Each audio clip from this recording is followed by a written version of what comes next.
Yeah, thanks Peter, thanks for having me. I've known Peter and Carol and Tony for many years. I live in Chelmsford. Yeah, I'm looking forward to kind of taking you out and showing you how I shoot my weddings. So we're going to be going out on the streets of London, around here, with Alice, our bride, at the back. We have a groom at the back. Wave hello guys, they're getting their hair and makeup done. So it's going to be really good fun. So yeah, this is a quick keynote on what I do and how I do it. I use FujiFilm cameras. Anyone shoot FujiFilm here? Awesome. I've just got an X-T3 and I shoot solely on prime lenses. So I have a Batman belt on motor along with all my primes in there ready to go. The only exception to that is I've just bought the 8-16 2.8, which is a phenomenal wide lens. It's amazing. So we'll be using that today. The secret to what I do is just looking for light, and we'll go through that in a second. But also, one thing I'm very passionate about is coming from a lab background, is getting things right in camera, and then the power of print. So we have obviously Epson here and BenQ and all the calibration software. So if anyone not calibrate their screens, out. I never used to. I was really bad, and then I'm like, why am I print so green? Because my screen wasn't calibrated. I've just recently bought a BenQ 4K monitor, and it is the absolute and most amazing bit of kit. So definitely go and check those out. But what I'm going to do, I'm just going to give you a little slideshow of the stuff that I shoot, so it gives you a little idea on the stuff that we're going to be getting up to once we're out and about on the streets of London. So that's what I get up to on a weekly basis. First things first, I don't use any flash, nothing. Gavin's your man for flash, so we are completely chalk and cheese into the way that we shoot. I have a flash gun. I dropped it about 3 years ago, and it's currently held together by blue tack and elastic bands. One, because I'm too tight to buy a new one, and two, I don't use it enough to warrant buying a new one. So everything we'll do today is exactly how I shoot on the wedding day. My style's quite distinctive. I like architecture, I like leading lines, I like just negative space, but what I love most is what we're going to be doing today, which is taking a thing of beauty in a bride and a beautiful wedding dress and placing her somewhere really grotty. So that's what we'll be shooting today, and doing something really not that grotty, Alice, that'll be fine. So that's what we're doing, because I want to break away. I don't want to be this normal, box standard, boring photographer like I used to be, and take photographs like that, which is quite awful. Yeah, I know, right? This is my first ever wedding, and every keynote that I do, I show my first ever wedding as the edge photography, because I want to, I was awful. I was really, really bad, and I thought I was brilliant. Yeah, full flash, nice and tight, shadows everywhere, hot spots, you name it. Yeah, look at that, I've got 2 fellowships with the BIPP, would you believe? Spot colour, yes, who's done spot colour? Anyone still doing spot colour? Good. And rugby scrum, it's always a great idea at a wedding. Fantastic. So, the idea of, hello, how you doing? Come join us. So the idea is, trying to separate you today from everyone else that's doing wedding photography in 2019. So I want you to think differently after today. I want you to think, rather than, I can't put anyone there, I can't do that, I can't do this, you just think, look for light. It's the biggest driving force I do. And if we value what we're doing after today, you'll go forwards. Anyone shooting weddings here? Anyone shoot weddings? Yeah? Anyone shoot like fashion, portrait, editorial, things like that? So we're basically portrait photographers in studios? Yeah? Okay. So what we can do is kind of add to your arsenal and what we're going to be doing with myself today outside, and making you kind of think differently. So if you do want to step away from the studio and do something more on location, then we can do that. We don't want to be going back to shoot this after today. That was something I was very, very passionate about, that I didn't want to be doing this kind of thing anymore. So the way I look for, before I hit the shutter on anything which we'll go through outside today, are these 4 things, and this is my driving force before I hit any exposure: light, location, concept, pose. The light is the most important thing. As I mentioned, I don't use any flash. I've tried doing off-camera flash, I can't do it, I'm rubbish at it, and I respect anyone that can do it because it's a very, very hard thing to do. And certainly at weddings, I just don't have the time to set up flash guns at weddings. You know, they're thick and fast. For those of you that shoot weddings, you know, you maybe get 20 minutes with the bride and groom, and if I'm wasting 10 minutes or doing something I don't like, then what's the point? So I don't do it. So I look for light, hard light, soft light. This is what I'm looking for. This is how we're going to be doing, and what we'll be doing today, and hopefully using all of these versions of light and making some really amazing pictures. It was quite sunny this morning when I had a little walk around. I generally don't recce anywhere. Yes? Sorry, are you going to make copies of the slides? Yeah, I'll be giving it all out. So yeah. If you want to email me at the end or email Peter or Carol, we'll give you the slideshow. It's absolutely fine. We're videoing this as well, so we all get a live. I'm on video? Yeah, sorry, Scott. I didn't tell you that bit, did I? Oh my God, I should have had a haircut. Okay, so, I know it does grow, believe it or not.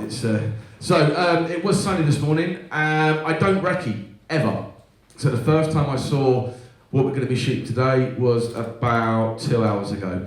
I'll never come up and have a recce because I take days on the where we're going to be shooting on the day itself. There's nothing worse than planning a shoot like coming here today and it's gorgeous sunshine and let me hooping down the rain by the time we go out. So I take everything on face value. So I had a quick walk around this morning. It was gorgeous. So we will be shooting a lot of direct light, things like this today, quite powerful, quite impactful. Shutting down the camera for f5, 6, f8 maybe. But generally I shoot wide open as possible. The really good thing about Fujifilm cameras is they switch between electronic and manual shutter instantly, so I can shoot a 32,000th of a second at 1.4 in bright sunshine. They're amazing to get shots like this, which is really, really quite cool. But now it's kind of overcast and cloudy, this kind of thing may or may not happen. We're doing a lot of this side light, gorgeous, nice way. Direction, turn the body away, turn the face back into the light, get nice depth, nice tone range in here. Lots of this today, if it does stay overcast and cloudy, so we'll be doing that. Again, it's my favourite light to shoot in. The brides spend a lot of money on their wedding dresses. We've got a beautiful dress for Alice to be in today, and it's going to really complement in nice side lights, so we can find lots of bridges and some back alleys and things like that to be photographing in. I don't really care where I photograph either. I'm too far away from the Bluetooth. There we go. This is a kitchen. I photographed in toilets, I photographed in back alleys, in kitchens. I really don't care. I am the guy that venues hate because I will go into a venue and like, that chair's got to move, that's got to come off the wall because that's where the light is. The first thing I do in any venue or house that I go into is turn the lights off. But generally I turn the lights off because I want to see where the light is going to be, and then that's where we photograph. If the chair's got to come out, the chair comes out. I was at a venue called Boreham House in Chelmsford on, I should have took a picture actually, on Friday last week. It's beautiful bridal suite, but I just pulled all the chairs out because the light was, they were in the way, so they got moved. So never be afraid to move things on a wedding day. I'm like the Led Zeppelin of photography, I just trash hotel rooms all the time. So yeah, this is the kitchen. Light was good, window light coming in from here. There was a bacon sandwich being made just about here. So I was very kind of hard to concentrate with the smell of bacon in the air. But generally I don't care. I have no problem kicking people out of rooms. I will ask for the room to be quiet. I'll ask for a little bit of calm because there's nothing worse on the day than the mother of the bride getting stressy and flappy and creating this nervous energy. So I just say, look, if you want to finish getting ready somewhere else, I need the bride to be calm for pictures. So I've got no problem doing that at all. Backlight, again, if it's sunny, it's looking okay. I've just set the forecast, no rain till 6, fingers crossed. So a lot of backlight, exposing for shadows, creating the depth and layers within the image. We're doing a lot of that again today. This is in Italy, and it's just a passageway. What you don't see, because I've exposed from the back of the dress here, is a taxi cab and the family waiting for their transport just about here, because again, with the way we expose in camera and getting things right as possible, and hopefully we can do some shots like that today. And again, DJ lights are brilliant. They spend a fortune on DJ lights. I have lights. I use Neos, Rotolight Neo 2s, which I didn't bring today because I didn't think we'd need them. And I would generally set those up for the dance floor and do shots from there. So that's the way I try and shoot on a wedding day and use. I prefer to pose to light that I can see which is why I think if anyone does off-camera flash like Gavin, that is a skill that I don't possess. So I just can't do it. I like to pose direct, so I can see the light, I can pose and make it perfect. Whereas if I'm just hoping that sort of hit the shutter and don't know what I'm going to get, it'd take me twice as long. So I respect anyone that can do it because I'm just rubbish. Artificial light, as I mentioned, I use Neo 2s. I've just bought a really cool thing at TPS, which I didn't. Who spent too much money at TPS this year? I use that a lot more now. This is really, really cool. It's a little handheld light. It's also a phone charger, which is brilliant. But I use this a lot more now, so I turn it on. And the total, that's only 30%. 100%, it's lighting up the room at the top. It's amazing. So that I use a lot more now. I also have an ice light, which I've used twice. Very expensive paperweight, an ice light, if you want my opinion. I've got Neo 2 rotor lights, and I have a Lowell ID light, which is a tungsten, which is awesome. They are really, really cool. You get shots like that. They're amazing. It's really cool. If you set your white balancing camera to tungsten, and this is in Valencia, so I set about 20 minutes beforehand, and you get this gorgeous blue in the sky, and all of a sudden it just pops. And what you can't see is my assistant, which was here, which has been photoshopped out, who had the light on a monopod, shine the light down, and then you keep this beautiful white dress, but everything else turns this amazing blue. That was pretty much in camera, apart from photoshopping my assistant now. Also things like this pavilion in Southend, got kicked out of here. I was asked not to go in there, but I always ask for forgiveness rather than permission on a shoot. We'll probably see that today. I don't get challenged at all. When we're out on the street, I generally don't care. We'll just keep going until we're literally told to move on. I think I'm still banned in Greenwich. I think I'm still banned from going to Greenwich because I photographed around the Maritime Museum. It's gorgeous around there. Not allowed to do it. And I was asked to leave twice. I think I'm banned there, so good job with workshops not in Greenwich, really, and we're in Waterloo. But anyway, because the way the tungsten light works, we got a beautiful light on the bride here, and luckily the house lights were on, and it just balanced out quite nicely, and they made for quite a nice shot. Again, I try and get things as right in camera as possible, because I don't like spending time editing. I'd rather be out photographing or playing on my 6-year-old. So that's what I want to be doing from there. So getting things right in camera is absolutely perfect, which is where the calibration comes in. So when you're calibrating your cameras and calibrating your screens, it makes the edit so much quicker. I can edit a wedding in 4 hours, 2,000 pictures in 4 hours. I use a loop deck, they're amazing. Get a loop deck, they're brilliant. And again, nice backlight, so we combine a backlight and artificial light in here as well. It's just a nice way to make a very intimate moment quite personal. There's 150 people watching this first dance, but if I meter in for the light here, you get this gorgeous texture in the veil, you drop it all out, what you don't see is other people around here. This is shot on a FujiFilm 56mm lens, so 85mm equivalent. So I shoot quite long where possible. So I try and shoot the longest focal length that I possibly can today. So I'll be on 35 and 56mm. I've got a 90, but I don't think I'll be needing the 90mm today. So when I did try off camera flash, I was in Lisbon launching the FujiFilm X H1, and Pro Photo were there, and they said, have what you like. So I thought, all right, so we'll have it all. So I literally had all of it.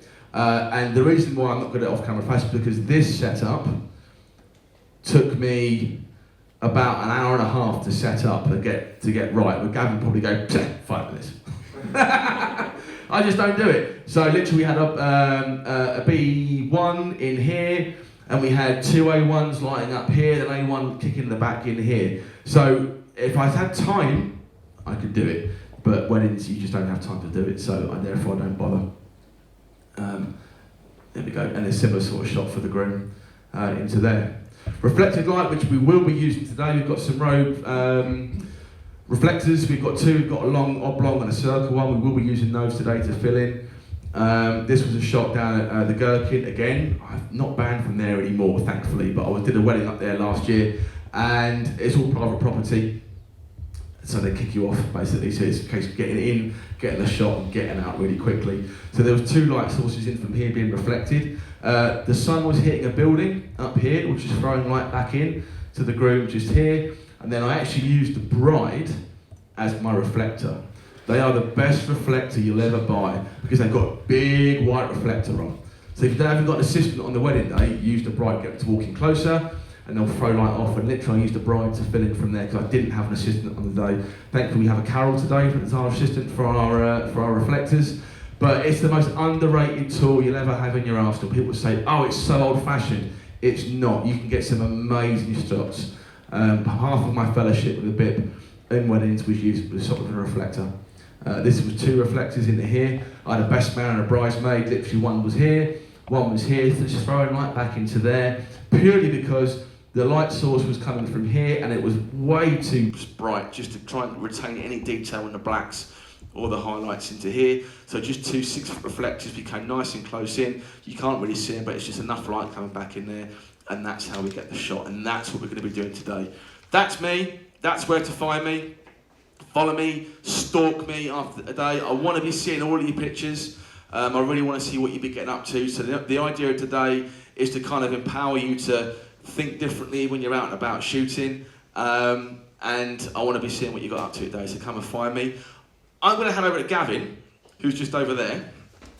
I'm at 18 minutes and 3 seconds. Boom. Perfect. Almost dead on 1/2 past. So we're going to hand over to Gavin. He's going to go through what he's going to be getting up to. Then we're going to have some coffee.